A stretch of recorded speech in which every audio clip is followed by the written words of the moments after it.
Ojúmọ́ ayọ̀, ojúmọ́ owó, ojúmọ́ ìdùnnú, ojúmọ́ ire gbogbo, àtàìkú tí ń ṣe baálẹ̀ ọrọ̀ lọ́dẹ̀dẹ̀ gbogbo wa lọ́jọ́ ti tèní. Pẹ̀lú bójúmọ́ ṣe mọ́ tọ́yẹ̀ là pèrègèdè, ayé wa á là sí rere, á là sówó, á là sọ́lá, àtàìkú tí ń ṣe baálẹ̀ ọrọ̀. Mo kí wa pé a kú ojúmọ́, a kú ojúmọ́, a kú ojúmọ́ mọ́ níbikíbi tẹ́ ti láǹfààní àti máa wà pẹ̀lú wa lórí ìkànnì àrólé bàbá 1010 TV2 tí mo tún ti ṣa ìròyìn wá fún ti òwúrọ̀ yìí.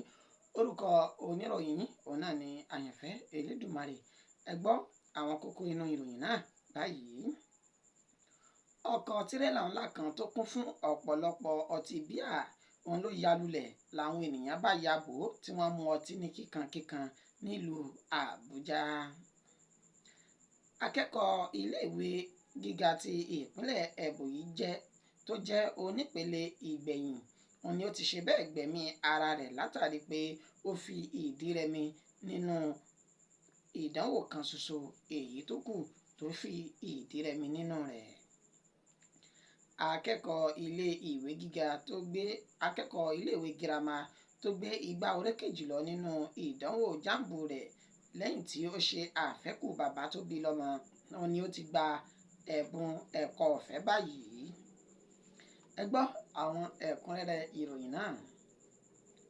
Ọkọ̀ tirẹ́là ńlá kan tó kún fún ọ̀pọ̀lọpọ̀ ọtí líle yún ọtí bíà òun ló ya lulẹ̀ làwọn ènìyàn bá ya bò ó nílùú Àbújá tí wọ́n sì mu ọtí náà ní kíkankíkan. Ní ọjọ́bọ̀ tí ń ṣe tọ́sídẹ̀ẹ́ ọjọ́ 23 oṣù karùn-ún ọdún tá a wà yìí ní agbègbè Màbúsì sí òpópónà Bẹ́gà nílùú Àbújá ó ní ọkọ̀ tirẹ́là tó gbé ọtí bíà tó sì kún fọ́fọ́fọ́ ni ó ya lulẹ̀ látàrí pé ẹni tó jẹ́ awakọ̀ náà òun ni ó sọ ìjánu rẹ̀ nù tó sì yọ ọwọ́ ọkọ̀ náà bọ́ sí ìsàlẹ̀ ní ẹ̀bá títì tí ọkọ̀ náà sì fi da ẹ̀gbẹ́ bó ṣe dẹ̀gbẹ́ tán báyìí ó ní ọ̀pọ̀lọpọ̀ àwọn olùgbé ìlú Àbújá náà ni wọ́n bá ya bo ọkọ̀ ọ̀hún tí wọ́n sì mu ọtí ní kíkankíkan. Àwọn míì wọ́n gbé odidi kírètì ọtí bíà lọ sí ilé wọn nígbà tí àwọn tí wọ́n wa ọ̀kadà àti wúbà tó ń kálukú wọn náà tó ń fi iṣẹ́ òòjọ́ wọn lẹ̀ tí wọ́n sì ya bo ibi tí ọkọ̀ tirẹ́là náà wó lulẹ̀ sí tí oníkúlùkù wọn tí wọ́n mu ọtí ní kíkankíkan gẹ́gẹ́ bí bó ṣe hàn nínú fọ́nrán èyí tí ó ń jà rìnrìn lórí ayélujára pẹ̀lú bí àwọn ènìyàn ṣe ń fi báàfù àti bàsíà kó ọtí lọ sí ilé wọn. Ẹni tó jẹ́ awakọ̀ ọ̀hún òní ó sọ wípé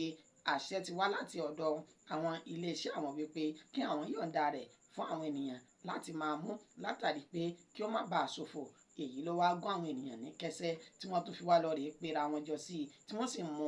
ọtí ní kíkankíkan gẹ́gẹ́ bí ìgbà tí wọ́n ń ṣe ayẹyẹ kánífà ni ó ṣe rí lánàá òde yìí nílùú Àbújá. Àwọn ẹ̀ṣọ́ aláàbò ojú pópó àti àwọn agbófinró wọ́n ṣe ìdáàbòbò ààyè náà láti má jẹ́ kí wàhálà kí ó ṣẹlẹ̀ lásìkò tí àwọn èèyàn tí wọ́n mu ọtí ọ̀hún tí oníkálukú sì mu ọtí ní àmupara látàrí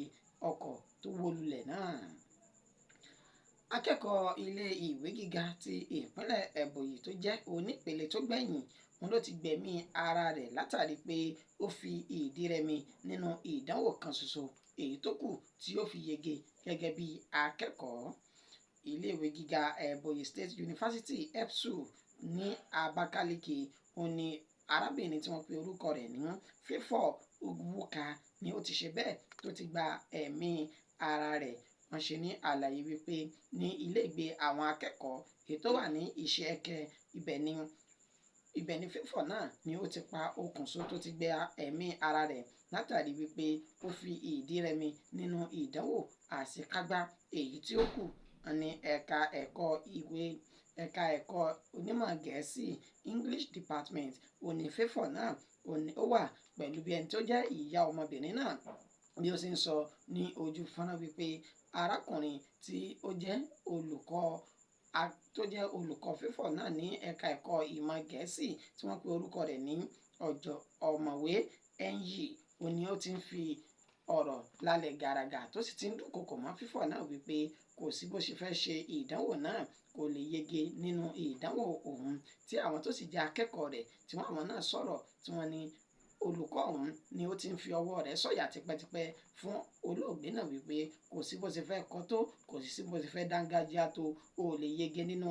ìdánwò àṣekágbá títí èyí tí o fẹ́ ṣe yìí. Wọ́n ṣe ní àlàyé wípé ènìkọ́ ànákọ́ òní Favour náà ni ó ti ń ṣe ìdánwò náà tí ó sì ti ń fi ìdí rẹmi, èyí tí wọ́n ní iléèwé náà kò gbé ìgbésẹ̀ kankan lé lórí, tó sì mú kí Favour ọ̀hún kí ó ro àròpin àti àròkàn tí ó fi lọ gba ẹ̀mí ara rẹ̀.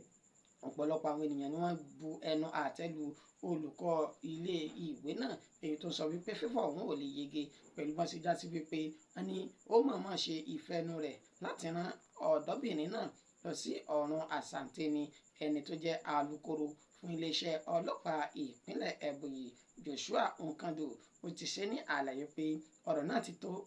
àwọn létí, tí àwọn sì ti fi tó àwọn ọ̀gá àwọn lékè ní etí lórí ìgbésẹ̀ èyí tí wọ́n yóò gbé nígbà tí wọ́n kàn sí ẹni tó jẹ́ olùkọ́ ọ̀hún Dr. Enyi. Ó ṣe ní àlàyé wípé òun kò mọ nǹkan kan nípa ẹ̀sùn tí wọ́n fi kàn òun, ṣùgbọ́n alukoro ní ìgbésẹ̀ ti bẹ̀rẹ̀, bẹ́ẹ̀ ni ìwádìí sì ti bẹ̀rẹ̀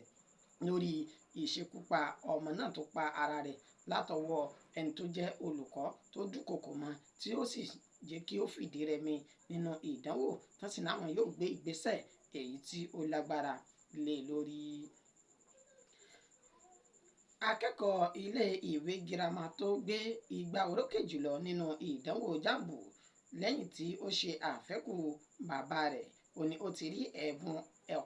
ẹ̀kọ́ ọ̀fẹ́ gbà báyìí. Akẹ́kọ̀ọ́bìnrin tí ó ṣe àfẹ́kù bàbá rẹ̀ yìí tí bàbá rẹ̀ papòdà lẹ́yìn tó kọ ìdánwò iléèwé girama tán WAEC tí wọ́n pe orúkọ rẹ̀ ní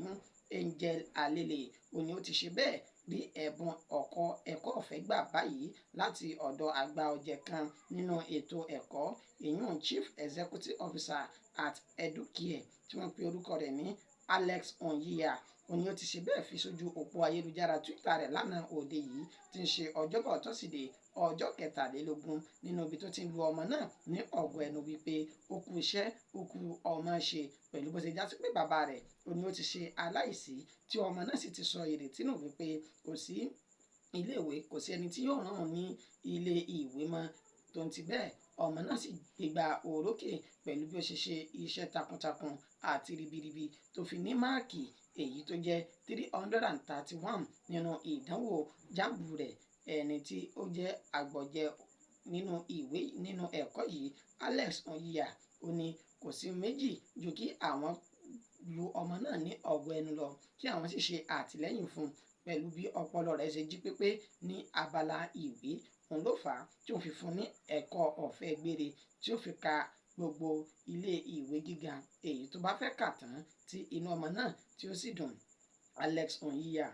ní kì í ṣe kí a máa ná owó lórí ijó, orin àbí nǹkan míì nìkan. Ó yẹ ká máa ṣe ìgbélárugẹ fún àwọn akẹ́kọ̀ọ́ tí ọpọlọ wọn bá gbé ìwé tó sì gbé ìwọ̀n nínú ìwé kíkà, gẹ́gẹ́ bí àwọn ṣe ṣe fún ọmọ tí wọ́n pe orúkọ rẹ̀ ní Angel Alele yìí, tí wọ́n sì ní àwọn fi ọwọ́ rẹ̀ sọ̀yà pípò ti rí ẹ̀bùn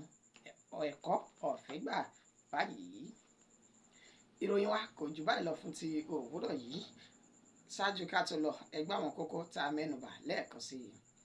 Ọkọ̀ tirẹ́là ńlá kan tó kún fún ọ̀pọ̀lọpọ̀ ọtí bíà òun ló yalulẹ̀ nílùú Àbújá ni àwọn ènìyàn bá ya bò tí wọ́n sì mu ọtí ní kíkankíkan.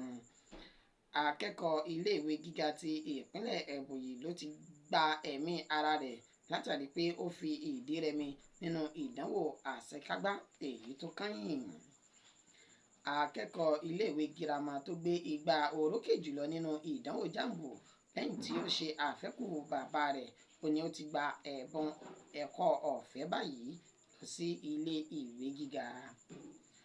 Oníyànṣe ọlọ́kàṣe ẹ̀yin tẹ́ bá wa jẹ́ ẹkú àìbínú títí di ọ̀sẹ̀ ìní tàtún máa padà mú ìròyìn mẹ́wàá fún wa. Orúkọ tèmi kò yí padà, àyànfẹ́ Elédùmarè yín náà ni. Ẹ̀yáṣẹ́ lè ní òní á sàn wá sówó àti ohun rere. Ó dàbọ̀.